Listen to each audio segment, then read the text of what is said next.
ꯃꯌꯥꯝꯕꯨ ꯇꯔꯥꯝꯅ ꯑꯣꯛꯆꯔꯤ ꯑꯩꯈꯣꯏ ꯃꯤꯑꯣꯏꯕ ꯈꯨꯗꯤꯡꯃꯛꯅ ꯄꯩꯁꯥ ꯄꯥꯏꯕ ꯍꯥꯏꯕꯁꯤ ꯌꯥꯝꯅ ꯄꯥꯝꯅꯩꯀꯣ ꯅꯨꯡꯉꯥꯏ ꯌꯥꯏꯐꯅ ꯂꯩꯕ ꯑꯃꯗꯤ ꯋꯥꯠꯇ ꯄꯥꯗꯅ ꯂꯩꯕꯁꯤ ꯂꯣꯏꯅ ꯄꯥꯝꯅꯕ ꯉꯥꯛꯇꯅꯤ ꯑꯗꯨꯕꯨ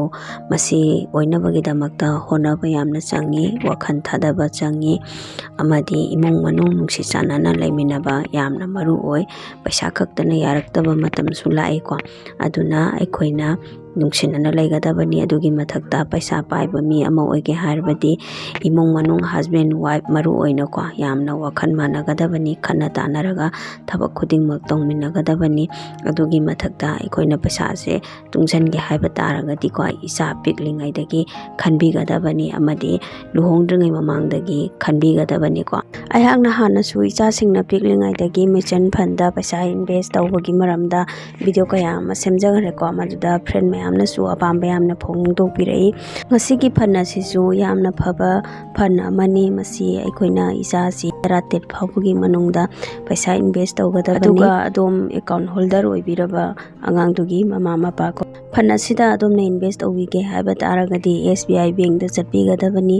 SBI ꯕꯦꯡꯛꯗ ꯑꯗꯣꯝꯒꯤ ꯑꯦꯀꯥꯎꯟꯠ ꯑꯃ ꯂꯩꯕ ꯑꯣꯏꯕꯤꯒꯗꯕꯅꯤ आधार पैन कार्ड असिनचिंबा आईडी सिंगसी चंगनी अकुपा मरोन बैंक चटपीरगा तुम खंगबीगनी अदो हाइरिबा फन असिदा पैसा इन्वेस्ट तौनबगीदमक्ता अदोमना इचादुगीदमक्ता अखोइना बार्थ सर्टिफिकेट अमा चंगनी हाइरिबा फन अदुदी SBI children's fund investment plan direct growth हाइबनी मसी वेरी हाई रिस्क हाइनदी अदुम लैको अदो हाइब्रिड नि मसीगिसे फन असिगी लॉकिंग पीरियड से 5 इयर्स निको चही मंगानी चही मंगा पूरा थमगदबनी अदुगा मसीगी ममांगदा लौथोकपदि यागनी अदुबो टैक्स कक्कनी फन असिदा पैसा से अदोमना थंबसी कोई चही अमा थंबे याय अहुम थंबे याय मंगा थंबे याय को अदगी अदुदगी हेना चही 10 10 गिसु अदोमना थमनिंगबा मतम फावबा अदुम थंबे याय अदुगा मसीदा पैसा थंबसी कोई SIP ओइना तौबसु याय को SIP हाबसना था थागी अंगंबा पैसा खरा खरा तुंगजनबदुनी को फन असिगी NAV सिना ₹47.45 सिनी को फन साइज ना 5,000 करोड़ नि लैरिबसे याम चावबा फन्नी रैंकिंग दना 5 स्टार लैको 5 स्टार लैजे याम फरबनी अदुगा लमसम द ओइना पैसा थमनबसु याय लमसम हाबसिना अखोई अमुक्तंग द अदोमना लुपा 50,000 नि खंगदे ला मनी खंगदे अनि नि खंगदे लिमिट ति लैतरे यामबगीदी को अदु फावबसे अदुम थंबा याय को फन असिदा पैसा इन्वेस्ट तौबसे अखोई वन टाइम इन्वेस्ट तौबगिसे यंगमिनसे को लमसम द तौबगिसे अदो मसी हौबदी लुपा 5,000 दगी हौव याय को लाख अमसे अखोइना चही मंगा थंबा मतमदना लाख 3,68,000 से फंगनी को अदुगा अमु चही अहुम से अमु येंगसिब को चही अहुम दना लाख 1,53,900 समथिंग से फंगने बको होल्डिंग येंगमिनसी हुजी फन असिगी होल्डिंग से 36 लैको अदो मसिदैसिदा मखादा लैरिबा कंपनी जिंग से असिदैसिदा अखोइना थमनिबा पैसा से अमु मखोइना हारिबा कंपनी सिंग असिदा अमु पैसा से थादरगा थंबनी को अदुगा अमु हौजिक से अखोइ रिटर्न रैंकिंग जिदा अमु येंगमिनसी को मोइना चहीदा अखोइदा पिरकदबनी को अदो पिरकदब पैसा से कंपाउंड इंटरेस्ट लाकनी को मसी जे चही अमा थमदना 4.5 लैरे को अदो चही अहुम दना 24.6 चही मंगा दना 29.7 अदो ऑल चिदना 34.5 लैरे को मसी जे अतै फंजिंग मानदब खेनबा अमा लैको मसी जे फबा हाई तारे को मसी जेना कुइना थमगना कोई रिटर्न परसेंटेज से चाव हेलेब को अतै की फंजिंग दना कुइना थमगदी रिटर्न परसेंटेज से पिथबसु लैब को फन असिगी एक्सपेंस रेशियो अमदी एग्जिट लॉस येंगमिनसी एक्सपेंस रेशियो दना 0.83%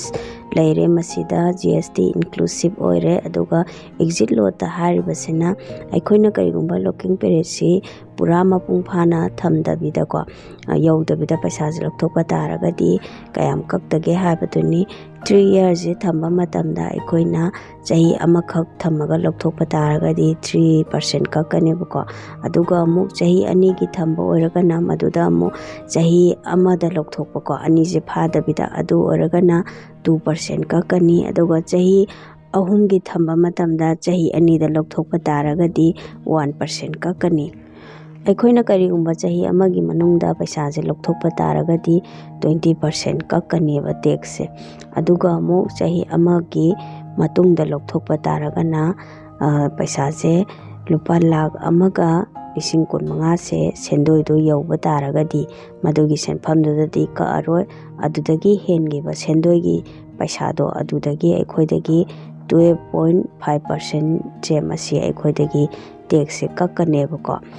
ꯐꯟ ꯑꯁꯤꯅ ꯍꯧꯖꯤꯛ ꯐꯥꯎꯗ ꯄꯤꯔꯛꯂꯤꯕꯁꯤ 34.5%ꯁꯦ ꯄꯤꯔꯦ ꯍꯥꯏꯔꯦꯕꯀꯣ꯫ ꯃꯁꯤ ꯀꯝꯄꯥꯎꯟ ꯏꯟꯇꯔꯦꯁꯇ ꯂꯥꯛꯀꯅꯤ, ꯑꯗꯨꯒ ꯆꯍꯤꯗ ꯄꯤꯕꯅꯤꯀꯣ, ꯄꯔ ꯑꯦꯅꯝꯅꯤ ꯂꯥꯛꯀꯗꯧꯔꯤꯕꯁꯦ꯫ ꯑꯗꯨ ꯑꯣꯏꯇꯥꯔꯒꯗꯤ ꯑꯩꯈꯣꯏ ꯍꯧꯖꯤꯛ ꯀꯥꯜꯀꯨꯂꯦꯠ ꯇꯧꯔꯒ ꯌꯦꯡꯃꯤꯟꯅꯔꯁꯤꯀꯣ꯫ ꯂꯨꯄꯥ ꯂꯥꯈ ꯑꯃꯁꯤ ꯑꯩꯈꯣꯏꯅ ꯂꯝꯁꯝ ꯍꯥꯏꯕꯗꯤ ꯋꯥꯟ ꯇꯥꯏꯝ ꯗꯤꯄꯣꯖꯤꯠ ꯇꯧꯕꯗꯣ ꯑꯗꯨꯗ ꯌꯦꯡꯃꯤꯟꯅꯔꯁꯤ꯫ ꯂꯥꯈ ꯑꯃꯁꯤ ꯑꯩꯈꯣꯏꯅ ꯋꯥꯟ ꯇꯥꯏꯝꯁꯦ ꯑꯩꯈꯣꯏꯅ ꯊꯝꯃꯦꯀꯣ, ꯑꯗꯨꯒ 34 ꯈꯛꯇꯪ ꯄꯥꯔꯁꯤꯀꯣ, 0.5ꯇꯨꯁꯨ ꯍꯥꯞꯄꯒꯨꯝꯁꯤ, ꯃꯁꯤ ꯄꯔꯁꯦꯟꯇꯦꯖꯇ ꯑꯣꯏꯅ ꯄꯥꯔꯁꯤ꯫ ꯑꯗꯨꯒ ꯑꯃꯨꯛ 34ꯁꯦ ꯑꯗꯨꯝ ꯑꯦꯛꯁꯄꯦꯛꯁꯤꯁꯨ 34 ꯄꯥꯔꯦꯀꯣ, ꯑꯗꯨꯒ ꯇꯥꯝꯁꯤꯅ ꯑꯩꯈꯣꯏꯅ ꯆꯍꯤꯁꯦ 10ꯅ ꯄꯥꯔꯁꯦꯕꯀꯣ꯫ ꯆꯍꯤ 10ꯁꯤ ꯊꯝꯕ ꯍꯥꯏꯗꯅ ꯑꯩꯈꯣই ꯀꯥꯜꯀꯨꯂꯦꯠ ꯇꯧꯔꯒ ꯌꯦꯡꯃꯤꯟꯅꯔꯁꯤ꯫ ꯃꯗꯨꯗ ꯑꯩꯈꯣꯏꯗ ꯃꯄꯨꯡ ꯐꯥꯔꯕ ꯃꯇꯝꯗ ꯀꯌꯥ ꯐꯪꯅꯒꯦ ꯍꯥꯏꯕꯗ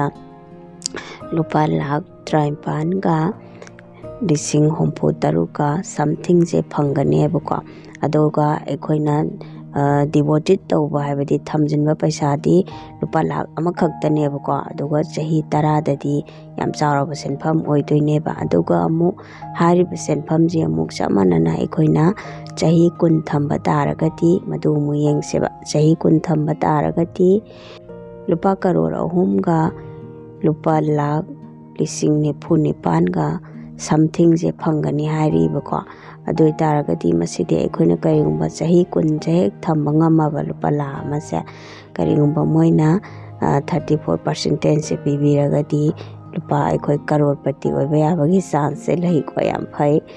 ꯑꯗꯨꯕꯨ ꯃꯁꯤ ꯐꯟꯁꯤꯗ ꯁꯣ ꯇꯧꯔꯤꯕ ꯄꯔꯁꯦꯟꯇꯦꯖꯁꯤꯀꯣ ꯐꯤꯛꯁꯇꯤ ꯅꯠꯇꯦ, ꯍꯦꯟꯒꯠꯂꯛꯄ ꯌꯥꯏ, ꯇꯥꯔꯛꯄ ꯌꯥꯏ, ꯃꯥꯔꯀꯦꯠꯀꯤ ꯑꯞ ꯗꯥꯎꯟꯒꯤ ꯃꯇꯨꯡ ꯏꯟꯅꯀꯣ꯫ ꯑꯗꯨꯕꯨ ꯑꯩꯈꯣꯏꯅ ꯃꯁꯤꯒꯤ ꯔꯤꯛꯁꯁꯦ ꯈꯔ ꯂꯧꯕꯤꯔꯒꯅꯦ ꯆꯍꯤ 10ꯗꯪ ꯂꯨꯄꯥ ꯂꯥꯈ ꯑꯃꯁꯦ ꯊꯝꯕ ꯉꯝꯕ ꯇꯥꯔꯒꯗꯤꯀꯣ ꯐꯩ꯫ ꯑꯗꯨꯗꯒꯤ ꯍꯦꯟꯅ ꯈꯥꯡꯕ ꯀꯟꯗꯅ ꯆꯍꯤ 10ꯁꯦ ꯊꯝꯕ ꯇꯥꯔꯒꯗꯤ ꯁꯣꯏꯗꯅ ꯀꯔꯣꯔꯄꯇꯤꯁꯦ ꯑꯣꯏꯒꯅꯤ꯫ ꯀꯔꯣꯔ ꯑꯃ ꯐꯪꯕ ꯑꯣꯏꯕ ꯇꯥꯔꯒꯁꯨ ꯌꯥꯝ ꯐꯈ꯭ꯔꯦ, ꯇ꯭ꯔꯥꯏ ꯇꯧꯕꯤꯌꯨ꯫